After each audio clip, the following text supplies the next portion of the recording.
Hello students, कैसे हैं आप सब। मुझे उम्मीद है आप सब अच्छे होंगे और बोर्ड एग्जाम की तैयारी काफ़ी अच्छे से कर रहे होंगे। तो मुझे आज जैसे कि आपको पता है आज काफ़ी अच्छे से और आप बहुत ही खुश हैं और बहुत ही अच्छे तरीके से एग्ज़ाम की तैयारी कर रहे होंगे। और स्टूडेंट्स आज आपके साथ हैं एक सेकंड लेक्चर में। और जैसे कि आपको पता है हमने एक रासायनिक बलगति में और एक चैप्टर हमने काफ़ी एक चैप्टर सॉरी एक लेक्चर कंप्लीट कर लिया है और आज उसी चैप्टर से आज सेकंड लेक्चर लेकर आए हैं। और इस लेक्चर में एक टॉपिक समझाएंगे हमको हम औसत वेग क्या होता है, ठीक है। और इस पर आपके लिए दो न्यूमेरिकल हम आपको सॉल्व कराएंगे, ठीक है। बनते स्टार्ट करते हैं बिना देरी किए हुए आज का लेक्चर।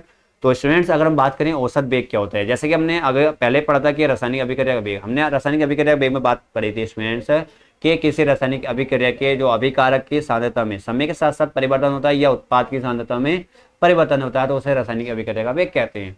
उसी प्रकार अगर हम बात करें औसत वेग की, तो औसत वेग कहता है कि भैया किसी अभिकारक या उत्पाद की सांद्रता में प्रति एकांक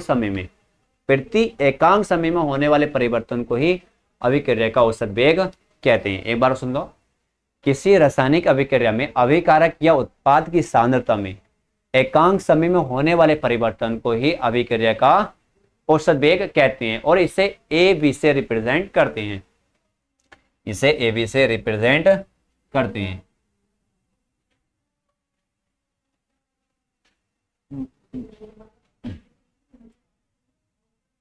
इसको एवरेज वेलोसिटी अभिक्रिया का औसत वेग, ठीक है। ए मतलब एवरेज वेग से ए बी से रिप्रेजेंट करते हैं, ठीक है। ए बी लिखना, सिर्फ इसको ए बी से रिप्रेजेंट करते हैं, इसको ए बी से प्रदर्शित करते हैं, ठीक है। आप इतना लिख लेना, ये आपको बोल देना कि भैया इसको किसी भी एक पॉइंट बोल देना है उससे रिप्रेजेंट करते हैं। अब देखो, इसमें मैं अगर आपको समझाने की कोशिश करूँ तो जो आपका एवरेज है, ठीक है, जिसको हम अभिक्रिया का औसत वेग बोलते हैं, तो यहाँ पे बोला गया कि इसे रासायनिक अभिक्रिया में उपस्थित अभिकारक अभिकारक होगा या उत्पाद की उत्पाद की सांद्रता में प्रति एकांक समय में होने वाले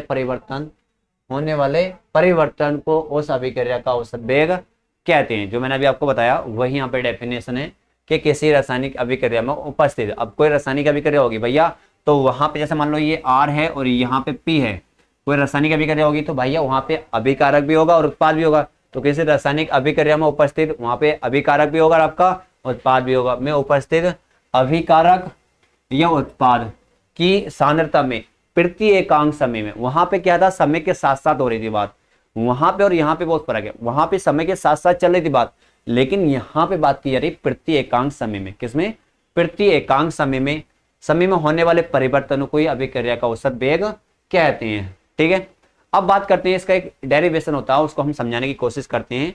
तो स्टूडेंट, जैसे कि अगर यहाँ पे बात करूं मैं आपसे, मान लेते हैं कोई माना कोई एक रासायनिक अभिक्रिया निम्न प्रकार से होती है और जहां पे R क्या है, आपका अभिकारक है, और P क्या है, एक उत्पाद है, ठीक है। आगे बोले गया कि भैया अब यहां से सबसे पहले बात करते हैं कि मान लेते हैं जहां पे R क्या है, अभिकारक, और P क्या है, उत्पाद है। अब बात की गई बेटा, यहाँ पे आपको समझना होगा कि भैया यदि T1 और T2 समय पर अभिकारक और उत्पाद की सांद्रताएं क्रम से R1 और P1 है, ठीक है, R1 और P1 है, तथा R2 और P2 है, R2 और P2 हो। तो अब देखो यहाँ पे जो समय का डिफरेंस होगा बेटा, यहाँ पे आपको स्टूडेंट्स ये समझना होगा, जो समय का डिफरेंस होगा उस चीज को समझो पहले। समय का डिफरेंस समझना होगा आपको बहुत ही अच्छे अंदाज में। देखो, जो समय का डिफरेंस होगा, जो डेल टी भी होगा बेटा, डेल टी होगा बेटा, तो डेल टी होगा वो T2 माइनस T1 होगा। जब भी तो आप टाइम को निकालेंगे, टाइम डिफरेंस निकाल पाएंगे स्टूडेंट्स आप, T2 माइनस T1 होगा कि जो आपका लास्ट वाला समय है उसमें से प्रारंभिक, जो अंतिम समय है उसमें से प्रारंभिक समय घटा दो तो आपका क्या हो जाएगा, समय का डिफरेंस निकल के आ जाएगा। तो भैया यहाँ पे डेल टी क्या हो गया, आपका T2 माइनस T1 हो गया। अब मैं बात करता हूँ स्टूडेंट्स अभिकारक की, तो यहाँ पे जो डेल आर होगा स्टूडेंट्स, क्या होगा, डेल आर होगा, तो वह ये होने वाला है कि भैया आपका R2 माइनस R1 होगा, R2 माइनस R1 होगा, R2 माइनस R1 होगा, राइट, ठीक है भैया। अब ऐसे ही उत्पाद की सांद्रता होगी, अब यहाँ पे डेल पी होगा, क्या होगा स्टूडेंट्स, डेल पी। अब डेल पी कितना होगा भैया, यहाँ पर तो आपका P2 होगा, P2, और यहाँ पर क्या होगा भैया, P1 होगा। क्या यहाँ तक बात समझ में आ गई? सही है भैया। समय का डिफरेंस T2 माइनस T1, और जो आपका अभिकारक का डिफरेंस होगा वो R2 माइनस R1 होगा, जो आपका उत्पाद का परिवर्तन होगा वो P2 माइनस P1 होगा। कोई दिक्कत तो नहीं भैया। आगे बात करते हैं स्टूडेंट्स, देखो अब यहां से जैसे कि ये वाली बात बोली गई है, अब इसको लिखना, और उसके बाद आप फर्स्ट पॉइंट आप ये लिखेंगे, सेकंड पॉइंट आप इसको नोट करना, और थर्ड पॉइंट आप इसको नोट करना। ठीक है। अब मैं मान लेता हूं कि भैया हमने मान लिया था कि भैया आपके पास कोई एक ये रासायनिक अभिक्रिया हो रही है। क्या हो रही है? ये एक रासायनिक अभिक्रिया हो रही है। ठीक है। अब इसके हिसाब से आपको किस तरह से आपको क्या करना है, देखो यहाँ पे आप समझना कि आप इस चीज को किस तरह से रिलेटेड करेंगे, या किस तरह से आप इसको डिफाइन करेंगे, इस चीज को समझना। अगर मुझे इस चीज को डिफाइन करना है स्टूडेंट, तो सबसे पहले मैं क्या करूंगा, मैंने क्या किया है, मैं अब यहाँ पे मेरा क्या है, अभिकारक है। क्या है? अभिकारक। तो मैं अभिकारक को जैसे लिखूंगा, तो मैं लिखूंगा स्टूडेंट्स यहाँ पर क्या आपको ये दिखेगा कलर, एक मिनट बता दो, ठीक है अगर दिखता है। चलो यहाँ पे बात कर लेते हैं इस वाले कलर से। देखो स्टूडेंट्स, ये होगा डेल, ये आपका डेल आर होगा। ठीक है। अब यहाँ पे क्या होगा, उसका जो समय होगा, प्रति एकांक समय में उसकी अभिकारक की सांद्रता में क्या हो रहा है बेटा, यहाँ पे डेल टी होगा, समय अभिकारक की सांद्रता में परिवर्तन हो रहा। अब देखो यहाँ पे सबसे पहले एक बात रखना, यहाँ पे मैं माइनस ले रहा हूँ। अब माइनस रिप्रेजेंट कर रहा है कि भाई आपके पास कोई अभिकारक है और उससे कोई एक उत्पाद बन रहा है। भाई जब आपके पास अभिकारक है, कोई उत्पाद बन रहा होगा। ठीक है, समझने को सुना, जब आपके पास कोई अभिकारक है तो उसके पास कोई उत्पाद बन रहा होगा। ठीक है। अब जैसे जैसे अभिकारक कम हो रहा होगा वैसे वैसे उत्पाद बढ़ रहा होगा। सही बात है ना? जैसे जैसे अभिकारक कम हो रहा होगा वैसे वैसे उत्पाद क्या हो रहा, बढ़ रहा होगा। तो भाई जब आपके पास कोई रासायनिक अभिक्रिया हो रही है तो उसके अभिकारक की सांद्रता में क्या हो रही है बेटा, कमी हो रही है। अब जब अभिकारक कम हो रहा है तो उत्पाद क्या हो रहा है बेटा, बन रहा है। अभिकारक तो कम हो रहा है लेकिन उत्पाद क्या हो रहा है, बन रहा है। ठीक है। तो भैया ये चीज माइनस रिप्रेजेंट करता है कि भैया उसकी क्या है, जो अभिकारक की सांद्रता है वो कम हो रही है, और लेकिन जो आपका उत्पाद है वहां पे ये प्लस आ जाता है, और ये होता है भैया del P upon del T. कि भैया इसकी सांद्रता क्या हो रही है, वो बढ़ रही है। जैसे जैसे अभिकारक कम हो रहा है तो वैसे वैसे उत्पाद की सांद्रता बढ़ती है। ठीक है। तो यहाँ पे बोला गया, यही डेफिनेशन मैंने आपको अभिक्रिया की उसमें बताया था, रासायनिक अभिक्रिया के वेग में बताया था कि भैया समय के साथ साथ अभिकारक की सांद्रता में होने वाली कमी, या समय के साथ साथ अभिकारक उत्पाद की सांद्रता में होने वाली वृद्धि को ही अभिक्रिया का वेग कहते हैं। और यहाँ पे भी उसी कंसेप्ट से हमने इस चीज को अप्लाई किया है। आपको यहाँ पे ये वाली बात याद रखनी होगी, डेल आर रिप्रेजेंट कर रहा है और अपॉन dt में कि भैया इसके अभिकारक की सांद्रता में हो रही है कमी, और प्लस ये रिप्रेजेंट कर रहा है भैया ये इसके उत्पाद में हो रही है वृद्धि। तो स्टूडेंट्स आइए जानते हैं, इस पर एक न्यूमेरिकल है काफी अच्छा, तो इस न्यूमेरिकल को आप पहले एक बार पढ़ लो और उसके बाद मैं आपको इसका सॉल्यूशन कराऊंगा। ठीक है। जल्दी से आप इसको एक बार देख लेना। ठीक है। बहुत ही अच्छे अंदाज में ये 2017 2019 में आया हुआ है, और ऐसा क्वेश्चन हर साल पूछ लेता है, एक दो दिन एक साल गैप कर पूछ लेता है, और काफी अच्छा क्वेश्चन है। तो इस क्वेश्चन को समझो बेहतरीन अंदाज में। ठीक है। जल्दी से बेटा इसको समझने की कोशिश करो, ये क्वेश्चन क्या कह रहा है आपसे, इसको जानो और इसको अच्छे से सोल्व करो। जब आप इसको सोल्व करोगे, और आपको यही फॉर्मूला आपको यहाँ पे अप्लाई करना होगा, और इसी को अप्लाई करते करते आप इसको सोल्व करेंगे। ठीक है। क्या करेंगे, सोल्व करेंगे। तो भैया करो जल्दी से, देखते हैं कितने बच्चों का आंसर आता है। जल्दी से करके बताओ बेटा,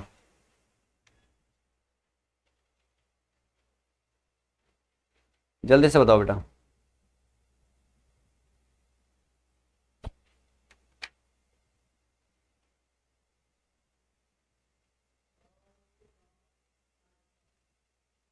बताओ भैया जल्दी बताओ, कौन बताएगा मुझे? कोई है भैया जो कमेंट कर सकता है, सर इतना आंसर आ रहा है उसके बाद नहीं होता है, तो भाई हम हैं ही तुम्हारे साथ जुड़े हुए। अब देखो इसमें क्वेश्चन में बोला क्या गया बेसिकली, अगर मैं क्वेश्चन की बात करूं तो यहाँ से एक न्यूमेरिकल है, काफी अच्छा क्वेश्चन है, और इस न्यूमेरिकल को आपको समझना होगा। ठीक है। आपसे बोला गया कि भैया R2P क्या है, एक अभिकारक है। R2P क्या है, R क्या है आपका एक अभिकारक, और P क्या है उससे बनने वाला एक उत्पाद P है। तो अभिक्रिया के लिए अभिकारक की सांद्रता इतने मोल से इतने मिनट में घटकर इतनी कम हो जाती है। समझने की कोशिश करना, आपसे बोला गया भैया अभिकारक की सांद्रता इतनी थी पहले, लेकिन इतने मिनट में क्या हुआ, वो इतने मिनट बाद इतनी घटकर इतनी बची, है ना। तो बताइए कि अभिक्रिया के औसत वेग की गणना कीजिए, अभिक्रिया के औसत वेग की गणना कीजिए। तो अभिक्रिया के यहाँ पे बात चल रही है बेटा अभिकारक की। अब अभिकारक की सांद्रता में होने वाले प्रति एकांक समय में अभिकारक की सांद्रता में होने वाले समय को ही अभिक्रिया का औसत वेग कहते हैं, यही तो बोला मैंने आपको। ठीक है बेटा, अब यहाँ पे अगर आपको समझना है तो बेटा यहाँ पे अगर मैं बात करूं आपसे औसत वेग के बारे में बात करूं, किसके बेटा, किसके बारे में बेटा, औसत वेग के बारे में बात करता हूँ। पहले इसका मैं एक सॉल्यूशन लिख के दिखा देता हूँ मैं आपको, आप लिखना यहाँ पर सॉल्यूशन, ठीक है, और बोलना भैया औसत वेग, क्या बोलेंगे, औसत वेग, औसत वेग। अब औसत वेग क्या होगा भैया, अभिकारक की सांद्रता में हो रहा परिवर्तन। अब अभिकारक की सांद्रता में परिवर्तन हो रहा तो भैया यहाँ पे तो आपका आगा माइनस, क्या आगा, माइनस आगा, और माइनस आने के बाद यहाँ पे आता है del R upon del T, ठीक है, del R upon del T. लेकिन अगर मैं बात करूं तो मेरा जो टाइम है बेटा, अगर मैं टाइम बात करूं तो मेरा जब अभिक्रिया हो रही थी वहां पे जो टाइम था वो पहले, अभिक्रिया होने से पहले जो टाइम था वो शून्य था। जैसे जैसे अभिक्रिया शुरू हुई तो टाइम 20 मिनट हुए, उसके बाद उसकी सांद्रता में हो गई कमी।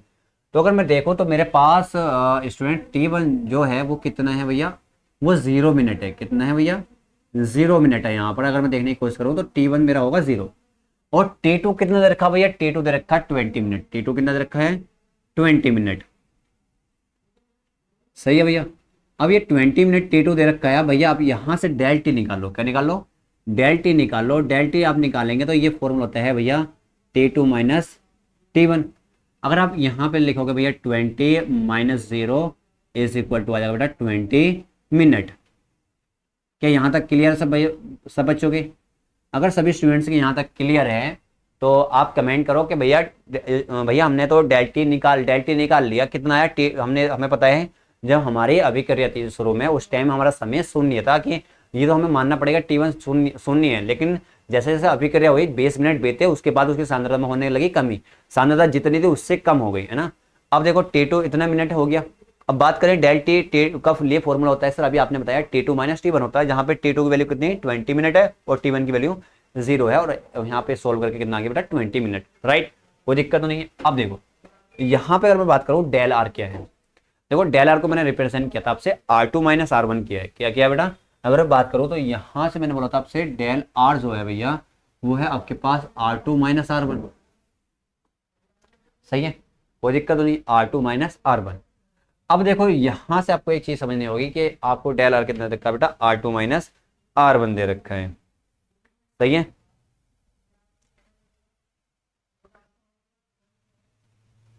ठीक है, R2 माइनस R1, लेकिन सांद्रता में हो रही कमी। अब देखो यहां पे साले सवाल पढ़ना होगा आपको, अभिक्रिया के लिए अभिकारक की सांद्रता इतने से इतनी घटकर इतनी हो गई, है ना, इतने से घटकर इतनी हो गई। अब भाई सांद्रता में कमी हो रही है, घटकर इतनी हो गई, तो ये क्या होगा यहाँ पे, मैं जैसे आप एक बार बता दो कि भैया R1 क्या है और R2 क्या है। तो बेटा आपके पास ये जो होगा ये आपका R1 होगा, क्या अभिकारक की प्रारंभिक सांद्रता है, और ये अभिकारक की क्या है, ये R2 होगा भैया, अभिकारक की क्या है, अंतिम सांद्रता है। यस नो, R2 ये है नहीं है कि भैया अभिक्रिया की प्रारंभिक सांद्रता कितनी है, ये इतने मिनट बाद कितनी हो गई भैया, इतनी हो गई। तो भैया अगर आप यहाँ पे इसको अप्लाई करोगे तो आप इसको अप्लाई करना और सोल्व करना, तो औसत वेग क्या होगा, देखो औसत वेग आ जाएगा आपके पास, औसत वेग। अब भैया औसत वेग की अगर बात करूँ तो पहले एक बार हो रहा है, ठीक है स्टूडेंट्स, मैं आपको एक बात और लिख के दिखा देता हूँ, ना तो आप यहाँ पे डाउट में रहेंगे। तो आपके पास अगर मैं देखूँ तो R1 तो है भैया आपके पास कितना है, R1 0.06 मोल पर लीटर, और भैया इतने मिनट बाद घटकर इतनी हो गई, तो ये आपका है R2, कितना क्या है भैया R2 कितना बेटा 0.20 कैपिटल है। एक बार क्लियर कर दो क्या बात सही है या नहीं, जल्दी बताओ बेटा।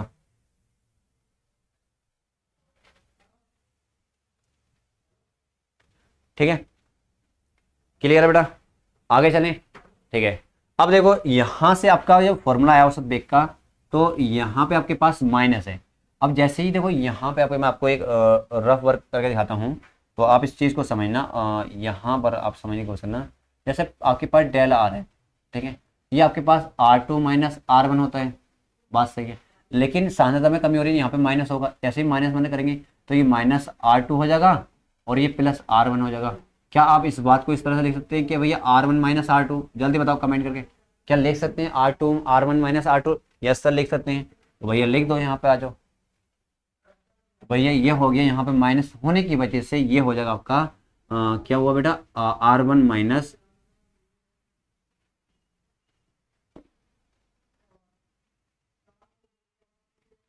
R1 minus R2 upon T2 minus T1, ठीक है। R2 की R1 की वैल्यू कितनी भैया जल्दी बताओ, R1 की वैल्यू कितनी है, 0.06, 0.06 माइनस R2 की वैल्यू कितनी बेटा, 0.020, ठीक है, bracket divide by T2 minus T1 की वैल्यू कितनी बेटा, 20 मिनट, तो आप रखो यहाँ पे 20, ठीक है। अब जल्दी से इसमें से घटा के बताओ कितना की बेटा, 0.04 आ गया, यस या नो बताओ जल्दी से, क्या 0.01 आंसर आ गया, नहीं आ गया यहाँ पे?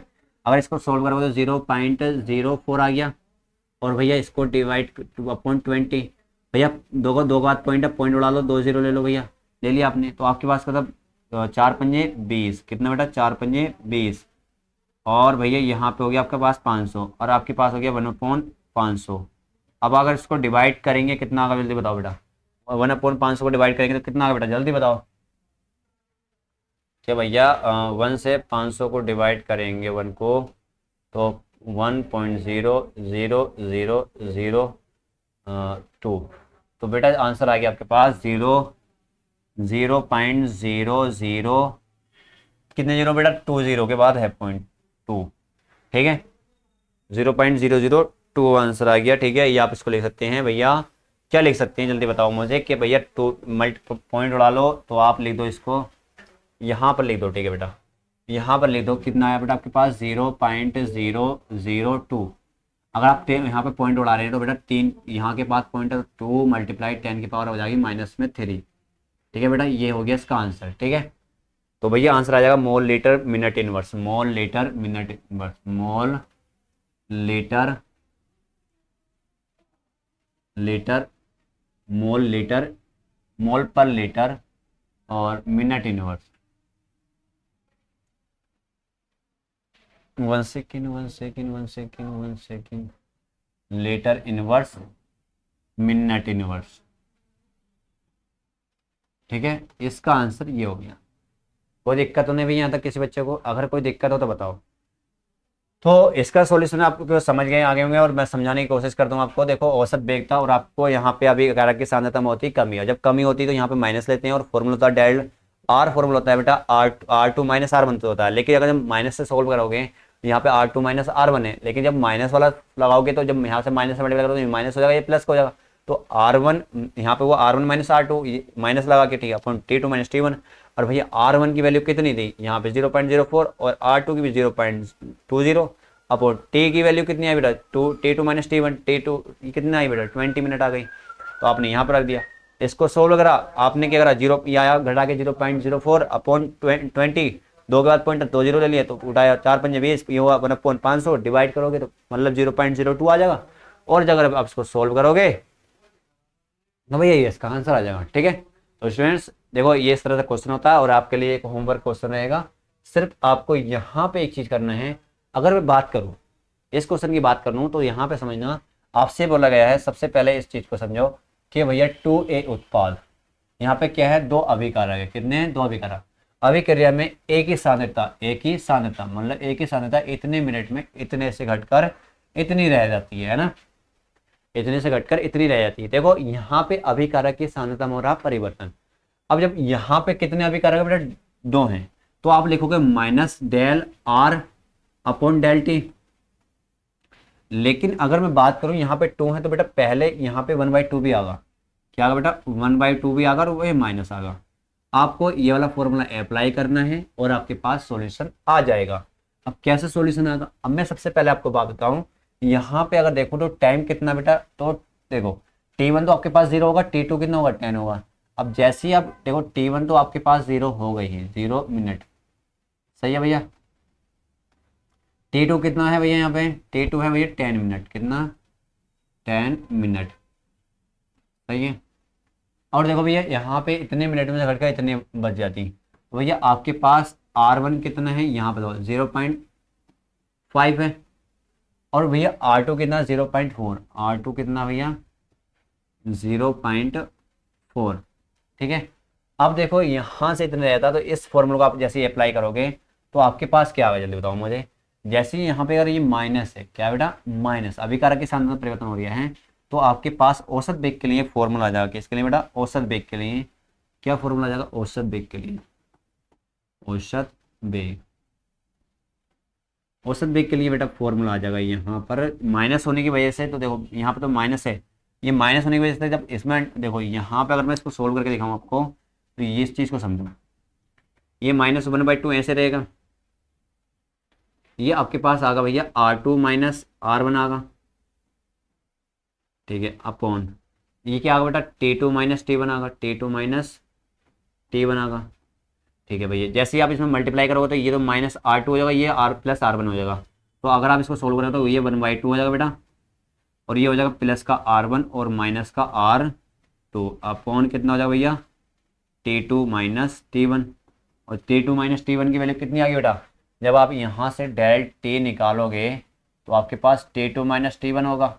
अब यहाँ से ये आ जाएगा भैया सोल्व करके 10 माइनस 0, 10 माइनस 0, तो भैया कितना आ गया 10 मिनट आ गया, कितना आ गया 10 मिनट, क्लियर है। अब ये 10 मिनट आ गया। उसके बाद एक बात बताओ मुझे, यहाँ पर अगर आप रखोगे तो R1 की वैल्यू कितनी बेटा, R1 की वैल्यू कितनी है 0.5, 0.5 माइनस R2 की वैल्यू कितनी बेटा 0.4, अपॉन टी डेल टी की वैल्यू कितनी बेटा 10, तो आपके पास बच्चा बेटा कितना 0.1 अपॉन 10, पॉइंट उड़ाओगे बेटा 1 0 ले लोगे, तो आंसर कितना आ जाएगा बेटा, ये 1 × 10 की पावर -2 आंसर आ जाएगा, 1 × 10 की पावर -2। एक बार चेक कर लो बेटा कि यही आंसर है, एक बार चेक करके बताओ जल्दी से, क्या यही आंसर है, यस या नो।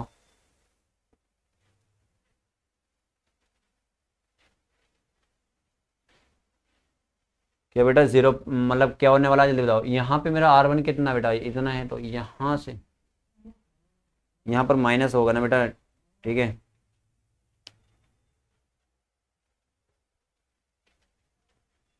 तो क्वेश्चन क्या है, एक अभिक्रिया का उत्पादन सांद्रण में, ठीक है बेटा। यहाँ पे अगर देखो तो हमारा ये होता है R2 माइनस R1 होता है ना, तो यहाँ से माइनस हो गया, ठीक है। इंटेनियस टाइम और इनिशियल टाइम प्रारंभिक सांद्रता, ठीक है 0.4 0.1। हाँ बेटा एक बात हो रही है, ठीक है। देखो यहाँ पे आपके पास 1/2 भी है, कितना है यहाँ पर आपके पास ये 1/2 भी है, मल्टीप्लाई 1/2, ठीक है। क्योंकि मैं इस 1/2 को भूल रहा था और यहाँ पे आंसर कुछ और था बुक में, ठीक है। तो इसकी वजह से मैं भी तो कह रहा हूँ आंसर मैच क्यों नहीं कर रहा। देखो यहाँ पे आपके पास 1/2 आ गया, तो अगर आप इसको सोल्व कर रहे हैं तो इसका यहाँ पे एक आंसर आ रहा है बेहतरीन सा बेटा। क्या आंसर आ रहा है इसको समझो, आपके पास आंसर आ रहा है कि बेटा आपके पास 1/2 मल्टीप्लाई 100, अगर देखो तो मेरे पास ही आ रहा है आंसर 200। अगर मैं 200 को अगर मैं 1 से डिवाइड कर 200 से 1 को डिवाइड करूँ तो बेटा कितना आगा, पॉइंट लूँगा 0, फिर 0 लूँगा 0, फिर 0 लूँगा तो बेटा कितना जाएगा 200 दूनी 2 पंजे 10 भैया 2 पंजे 10।